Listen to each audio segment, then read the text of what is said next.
Padre Pio famously called a rosary his weapon. Well, in today's video, we explore the profound effects of this powerful weapon bestowed upon us by Our Lady. It's a story that reveals how the rosary can even liberate countries from communist oppression. Stay tuned to hear the story. Ave mundi spes Maria. Welcome to Following Padre Pio. Whether you're a returning viewer or new to our channel, we're excited to have you with us. Padre Pio, a Capuchin friar, mystic, and miracle worker, continues to inspire and intercede in powerful ways today. Join us as we share new videos and shorts 5 days a week, diving into the extraordinary life and miracles of this beloved saint. Discover how Padre Pio's legacy can touch your life and the lives of your loved ones. Subscribe now and let's embark on this spiritual journey together. And now to today's story. As mentioned in the introduction, Padre Pio referred to the rosary as his weapon, and this was not an exaggeration. Of course, he did not intend to cause harm by wielding the rosary around.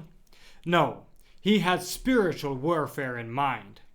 Now, you might be wondering, how does this spiritual warfare work? What is it about? Well, essentially, it works through prayer, aiming to bring souls closer to God.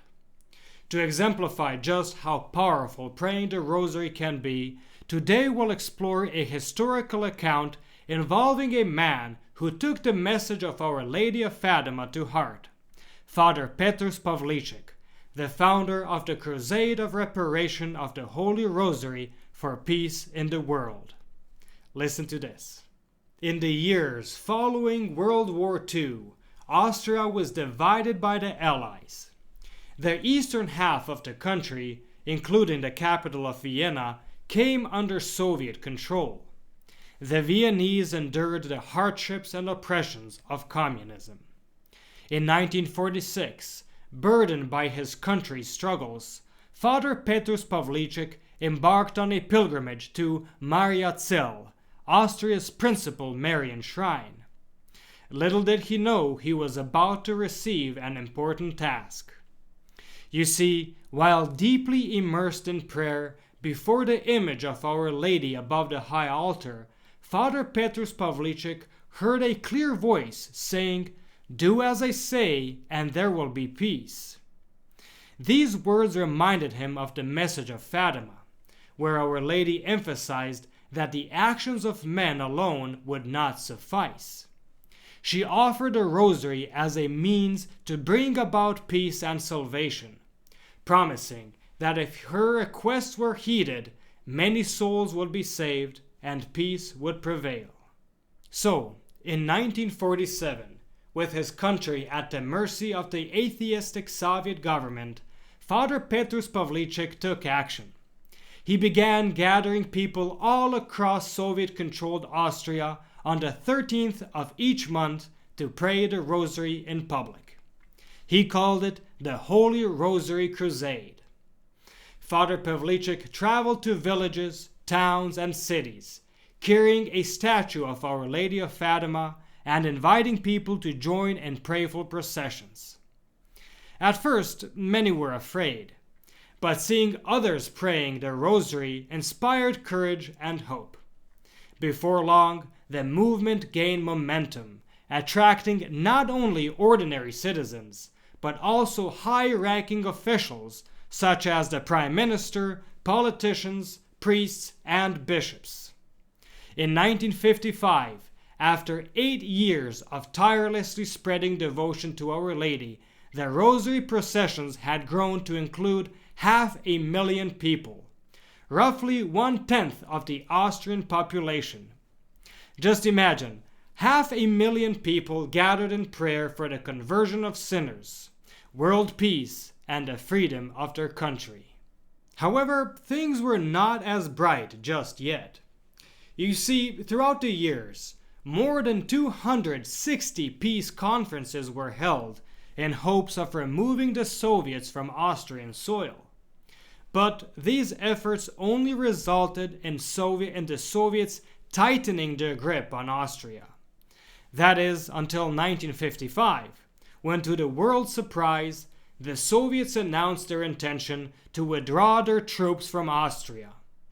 On May 15th, the month of Mary, the Soviets signed a treaty guaranteeing the independence of Austria. Then, in October, the month of the Rosary, the last Soviet soldier left Austria. Finally, through the intercession of Our Lady, the country was free. In Vienna, a large procession gathered, with people holding candles and rosaries while carrying a statue of Our Lady of Fatima, whom they thanked for their liberation. Today, proclaimed the Prime Minister, we, whose hearts are full of faith, cry out to heaven in joyful prayer. We are free, O Mary, we thank thee.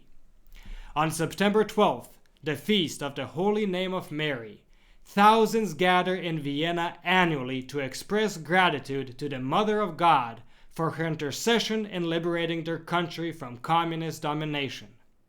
As Father Petrus Pavlicek famously remarked, peace is a gift of God, not the work of politicians. End of story. In conclusion, let us never underestimate the profound power of the Rosary. Despite its simplicity and taking only about 15 minutes to pray, the Rosary has demonstrated its remarkable ability to drive away evil forces when all human efforts have failed.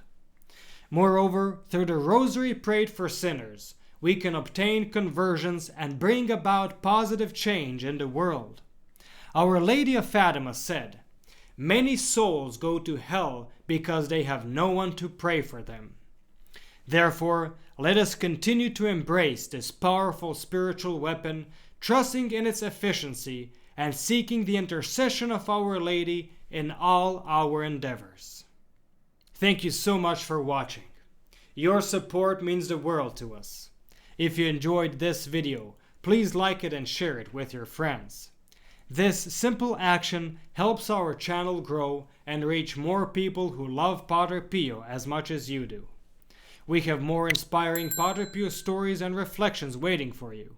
Check out the specially recommended videos on the end screen or click the links in the description below for a full selection of great content, including our Padre Pio Thoughts for the Day playlist. And don't forget, you can also enroll your Mass intentions for next Friday's Padre Pio Holy Mass. The link is in the description below. Thank you for being a part of our community, and stay tuned for the next video on the life of Padre Pio.